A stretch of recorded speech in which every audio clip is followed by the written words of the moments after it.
From the Fidelity Bank Foundation studio, PBS Kansas presents One-on-One with Victor Hogstrom. This is where the movers and shakers of Kansas come to talk about life and the lessons learned along the way. My guest this week is newspaper publisher David Seaton. Seaton is president of Winfield Publishing Company, which produces the Cowley Courier Traveler and the Newkirk Herald Journal. His family's ownership of the company goes back to the 1940s. This fourth-generation newsman has a master's degree in journalism from Northwestern University. He worked as a reporter at newspapers in Florida and Southern California before returning to Kansas to work at the family paper in 2004. David later took over as publisher from his father, David Seaton Sr., who retired in 2009 and passed away in 2020. Coming up, we'll talk about the challenges of running a small-town newspaper in this rapidly evolving digital age. And we'll discuss the importance of quality journalism in an era of hyper-partisanship and information overload. Then there's the family legacy. Well, we'll get into that as well as I go one-on-one with newspaper publisher David Seaton right now.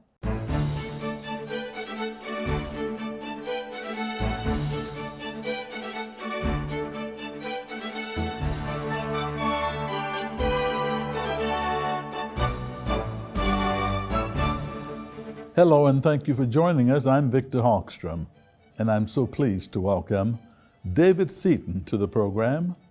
David, it's a pleasure to have you. We have a lot to talk about your background and your very interesting story. Now, you began your life in the Cowley County communities of Ox City and what's the other one? Winfield. Winfield, thank you. And how did it all begin over there? Your whole family roots? Well, we moved to Winfield in the late 70s when my father, Frederick David Seaton, decided to finally join the family newspaper business. He had avoided it for a while, but my family, the business traces back to I'm fourth generation in the newspaper business, and so he had done some other things, but we moved to Winfield in the late 70s when I was a young child, and I grew up there and went to, graduated high school there, and managed to avoid being a newspaper carrier. And, you mean a paper boy? A paper boy, yeah. I was kind of resistant to doing what my dad did, but you know how things change, and you make different decisions when you grow up, and I ended right in the same field that he did. Well, how could you resist when journalism runs deep in your family's history? Why did you try to even avoid it? Well, probably just a rebellious boy, and I had two older sisters. I have two older sisters, and they got involved pretty early. I think they were interns at the newspaper in high school, and I just kind of wanted to do my own thing and was resistant to following conventions a little bit. So, but then I went to University of Kansas and studied history there, and did do an internship during college at the newspaper at Winfield, and so it did get into my blood there, and maybe I finally kind of did what I was always meant to do. And but you attended one of the finest journalism schools in America, Northwestern, and you had a master's degree. I got a master's in journalism from Northwestern University, outside Chicago. And right. My undergrad was history, and I wrote a little bit for the campus newspaper there at KU, but I was not a journalism major. So, but when it came time to graduate from college, and I wasn't sure what the heck I was going to do, I sort of looked around and thought about my experience, like, okay, yeah, I guess maybe I will do this journalism thing, because I enjoyed it. I was interested in public affairs and what was going on with government, and it seemed like a natural thing. And I had, of course, help from my family and encouragement, and so. So what were you aiming toward in life had you not become a journalist? That's a good question. I think I maybe thought about law school or even staying in academia. I liked research and I liked history. So maybe one of those two things, I don't know. So David, what would have happened to your family newspaper, such a legacy, if you had not gotten into it? Well, to take it over. Yeah, that's a good question. I don't know. Maybe one of my two sisters would have been sucked into it. They're part owners, but they're not involved on a day-to-day basis at all. So I don't know. Well, your father was a well-respected, highly accomplished newspaperman in Cowley County. And I may also say he served on the board of PBS Kansas once upon a time. What are the most important things that he taught you in your lifetime? Oh, wow, Victor, that's a big question. My dad, he passed away in 2020 and left a big legacy. And I really came to admire my dad. After being kind of rebellious and not wanting to do what he did, I came to really admire him, and we became very close in the latter years of his life after I moved back to Kansas and joined the family newspaper business. And so I admire his integrity, his intellectual curiosity, his support and love, for his family and for myself. He, as far as being a newspaper publisher, the way he went about trying to make sure that the newspaper was a part of the community, he would say, as the community goes, so goes the newspaper. Mm-hmm. Being heavily involved in things in civic life, and also standing up for what's right at the same time and trying to report the truth and holding government officials accountable. And so lots of lessons from my dad, and I try to keep that legacy alive. So when he detected that you were not interested in the newspaper business in your earlier days, was he mad at you? No, I don't think he was mad. And he didn't really pressure me, but I always felt like the door was open to the possibility. And so when I was ready, that he was encouraging. And the path was actually graduated from Northwestern, and then my first full-time newspaper job was in Florida, right? In a relatively small paper in Florida. And then I went to California, and every so often my dad would ask me, hey, we got a job available, or if you want to come back, you can. And so finally, I got to the point where, I think this might be a pretty good deal. I kind of like the life he seems to have, and coming back to the small town and starting to raise a family eventually seemed to be the right decision. So I finally did. And you made him happy. Yeah, I think he was pretty happy.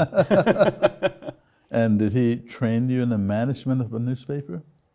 He did, yeah. The idea was that I would try to get some experience in every department. Mm-hmm. It's a small community newspaper, the Winfield. When I first came back to Kansas from Southern California, we had the Winfield Publishing Company had the Winfield Daily Courier and the Arkansas City Traveler, and the Newkirk Herald Journal, which is a small weekly across the border in Oklahoma. So I tried to learn through different departments and facets of each newspaper, and he helped me a lot. The person who actually probably did the most on-the-ground training for me was our general manager, and his name was Lloyd Craig. He passed away a few years ago as well, too. Lloyd was with the paper, if I'm not mistaken, for 55 years. Wow. So he was quite a role model as far as the day-to-day operations. Mm-hmm. So when did the paper become the Cowley Courier Traveler? That was in 2016. And why?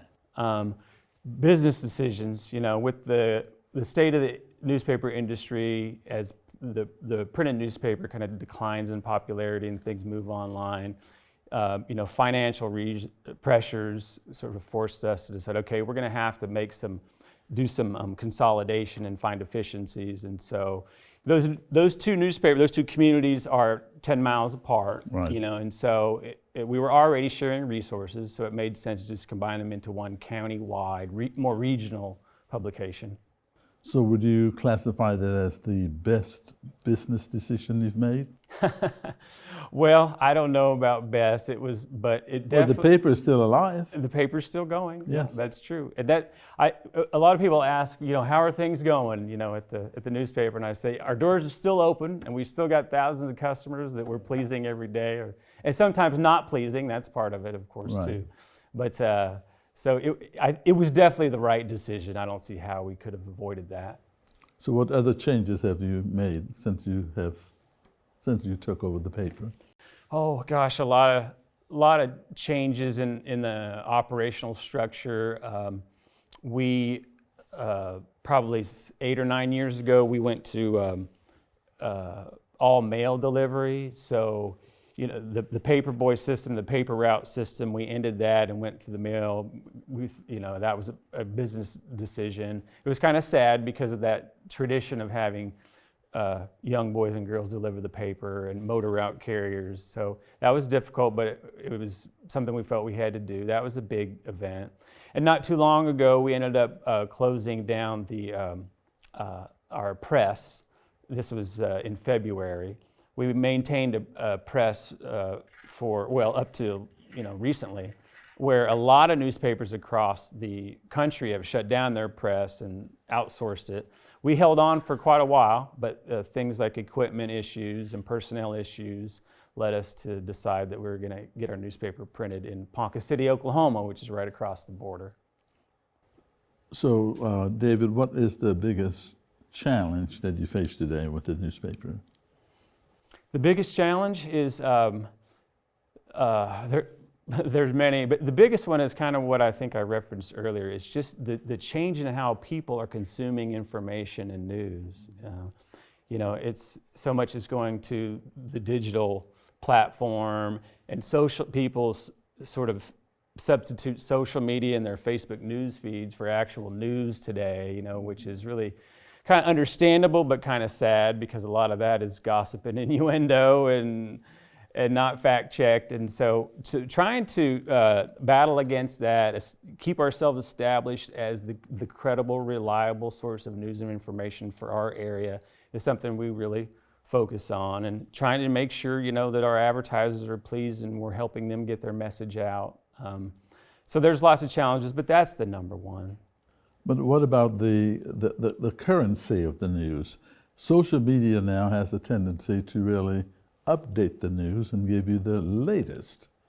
What about the newspaper? How is it being handled? Well, we of course have a website, and we have quite a few people who look at that website every day. And we also are on social media, Facebook mostly, pretty much exclusively. And so we use Facebook essentially to promote our own stories, and get people to come to our website. Right. And so we play in that world, but we're a newspaper. We've got to check facts. We're not a TV station. We're not an online exclusively publication. So we try to get things out quickly, but more importantly, we need to make sure we get things right and provide some context, and that's really our core of what we do. We can't compete with the social media getting stuff out there right now, or TV even. So as you've dealt with the challenges in the newspaper business, you've also had to face some real big personal challenges. In 2012, you lost your wife, Shannon, to breast cancer. Tell us about that, and how did you cope with it? that's right. In 2012, she died of breast cancer. She had a severe form of breast cancer that first occurred or was diagnosed in 2010, so she lived for a couple of years. It's called inflammatory breast cancer, which is a rare form and pretty severe. I'd never heard of it before, so got quite an education in that. When she passed away, I was left with two kids, 3 and 6 years old, and a stepson who was early teens, and he went to live with his father. So that was difficult too, to kind of lose him at the same time. My world was completely thrown upside down, and I didn't really know what to do. So I had to readjust quite a bit, and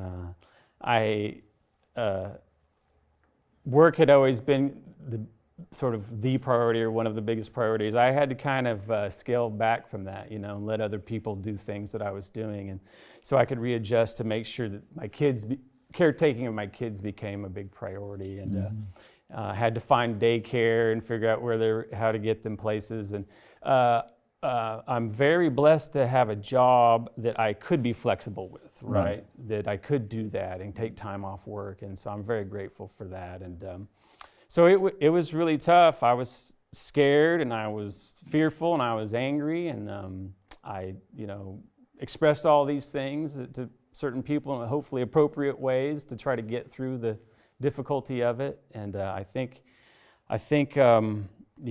overall I like to say, my kids seem to be doing pretty well. I don't think I've screwed them up too much. And there are silver linings and tragedies, as I'm sure you know. We talked a little bit about your experience raising children on your own too, so we have that in common. And one of the silver linings in this difficulty is how close I am to my children, right? I wouldn't probably have the amazing relationship I do have with them, and the kind that I have with them, if it was still the two-parent household. So not that that's right or wrong or good or bad, but it is, and so I appreciate that. So there's probably a lot more to be said about that, but I'll leave it at that.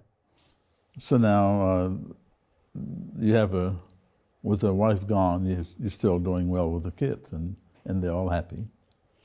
It's challenging, always challenging. Yeah, teenage son, and now a teenage daughter, so the day-to-day parenting and trying to make sure everybody's where they're supposed to be and doing well can be sometimes difficult. But yeah, I'm very proud of both of them, and I love them so much, and we're a tight unit, close family, and I'm very grateful for that. How challenging it was compared as you managed the paper going to work and being the publisher of a newspaper.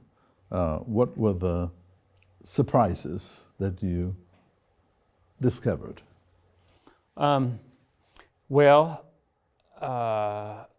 It can be difficult. Like I said, I enjoy the flexibility of having to, of being able to just sort of drop everything at the moment and go, pick a kid up or take him to the dentist's office or, and go to their sporting events. They both are involved in activities and music and sports, and so I'm able to see most of that. And the staff at the newspaper, especially after my wife first passed away, was so supportive and helpful and understanding, and they put up with me, and I'm sure they probably might have questioned some of my decisions, but they understood.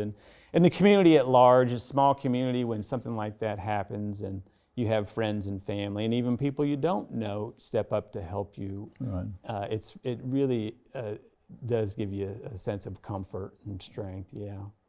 So what advice would you give to another parent, male or female, that finds him or herself in a similar situation? I think there's whether you have kids or not, you suffer a loss of that magnitude, and eventually, if we live long enough, all of us will, right? At some point. It's proper and okay to grieve, to mourn.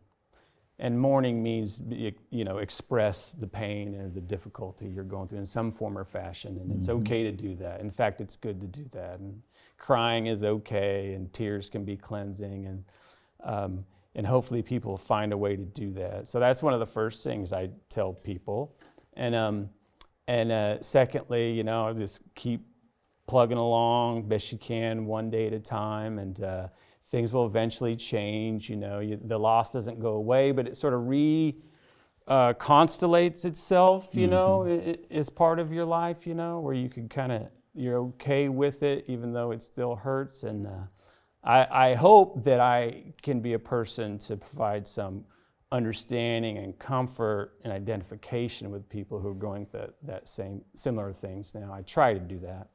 So let's take it to the light side, play a little game that we do on this program, and this one is called Either Or. You tell me which you prefer and why. Okay. Books or movies? Oh, I'm supposed to say books because that sounds, more intellectual, right? And but it's probably going to be movies. So why? Yeah.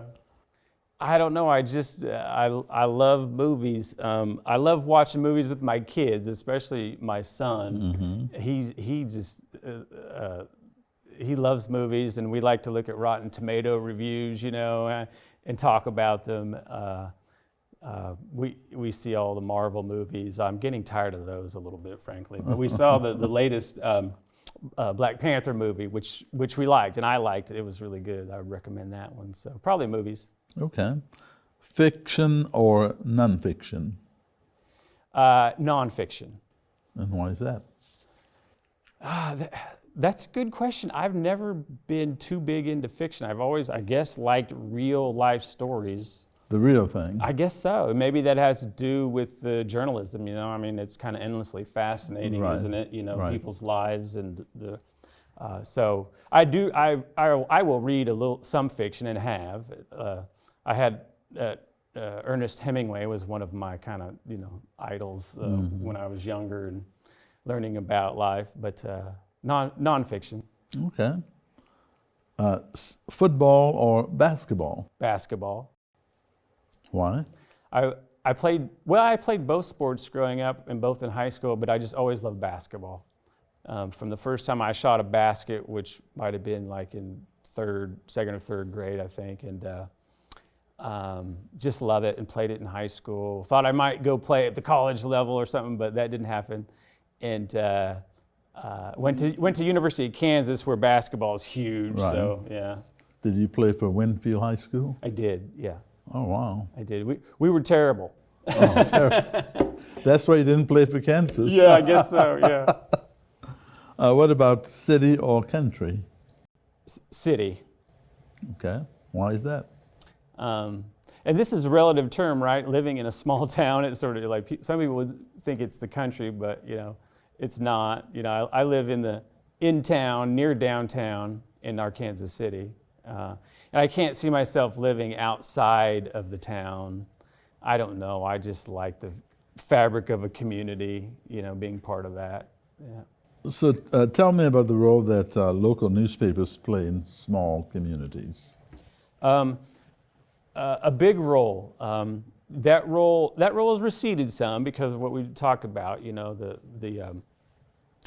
How things have changed. But the newspapers are the chronicler of the community, and we tell the story of the community, and we discuss the triumphs and sometimes pitfalls of you and your neighbors, and there was I attended a seminar at the Poynter Institute, I think it was, in Florida when I first got a newspaper job, which was in Florida. And I remember, and I don't remember his name, but he was a great writer for the Fort Lauderdale paper, and he did a presentation about how what we do in newspapers and in journalism is the same. You can draw a direct line to what the first cavemen did when they came back from the hunt and wrote the hunt down, in like pictures on the cave room wall, Right. and to try to give meaning to what was going on in people's lives. That's what we do, and I've never forgot that. That's what we do, And aside from that, we're just an important part of the community. We help with giving donations and things like that, and we help promote the good things of the community. We tell the whole truth. But we as a community newspaper, we really need to try to help the community and its institutions thrive. So, David, what are your thoughts on the current state of affairs of journalism in America today? Well, we're in a big flux and transition period. But why is that? Well, technology. It's technology, and technology has loosened or sort of created, helped facilitate what might be in our human nature, to, and maybe a negative part of our human nature, to sort of validate our own viewpoint. And we can do that so much easier now online and with social media. And that's a scary thing a little bit. And so, but I'm hopeful, and I am encouraged by a lot of the journalism I see, whether it's in printed form or online. There's still a lot of great journalists doing investigative pieces and speaking truth to power and holding governments accountable and telling great stories. It's happening out there, just in different formats. So journalism, at its core, is still strong, and I think it'll survive. It is surviving, and will survive in some form or fashion. Well, somebody needs to tell the stories Yeah. of communities and people, places, and things, right? Yeah, and that's what you guys do so well here, and we're trying to do too. And that's what you do with your small town paper. And my final question, David, is the most important lesson that you've learned throughout your entire professional career? Most important lesson I've learned, wow. Nothing comes to mind quickly, but I'm going to say patience. And I'll explain that by saying that when I first came back to the family newspaper business, I was a hotshot reporter who had covered these huge counties, worked at big newspapers, and I was ready to tell these small town newspaper folks what to do and how to do it. And through some stumbling and trial and error, I learned lessons in humility, and I watched my dad, how he operated, and Lloyd Craig, the person who I mentioned earlier, the general manager, how he operated. And at first I was like, why are they putting up with it? Why are they, how are they doing it? But now I get it. After being here almost 20 years, I'm like, oh, okay, I see. And maintaining relationships, allowing difficulties and not cutting things off too quickly, and just and there's a word for it I'm forgetting, but that kind of patience, to allow things to unfold and let people sort of operate the way they need to be, always keeping the goal in mind and not letting things stray too much, but and let things take their course. Let things take their course. Right. David Allen Seaton, publisher of the Cowley Courier Traveler and the Newkirk Herald Journal. Thank you. Thank you, for Victor. joining us one-on-one. It was a pleasure. Appreciate it. I hope you've enjoyed this edition of One-on-One. Please share your question or comments with me. The email address is oneonone@kpts.org. Until next time, I'm Victor Hogstrom. Do take care and be safe.